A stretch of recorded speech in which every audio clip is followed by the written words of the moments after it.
Je me mets dans ma petite bulle, je m'étire. Après, tu montes aussi en cardio. Le but, et moi, c'est comme ça que je me sens à l'aise et c'est ça qui me faisait peur au début.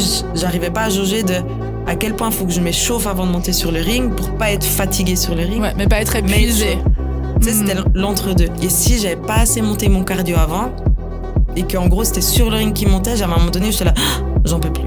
Et j'ai compris qu'il fallait que, je sais pas si ça te parle de cette histoire, un peu de deuxième souffle. C'est comme quand tu vas courir, des fois les 10 premières minutes, franchement, elles sont horribles. Moi, c'est les 30 premières minutes. Je dis 10 pour être sympa. Mais... Une fois que t'es dedans, une fois que t'es chaud, une fois que t'as ton deuxième souffle, t'es bien. Moi, je sais qu'il faut que j'ai eu ça pendant mon échauffement pour être bien sur le ring. Ça passe par corde à sauter et puis après du PAO. C'est les espèces de petits coussins là pour... voilà, les petits coussins. Comme un des mortels, les petits coussins comme ça. Et puis là, je sens qu'il faut que je dépasse mon souffle et après, je suis bien et je suis sereine. Okay. Et si je l'ai pas eu, je suis pas sereine. Je pense que chacun doit réussir à trouver sa routine pré-épreuve pour se sentir bien. Et c'est propre à chacun.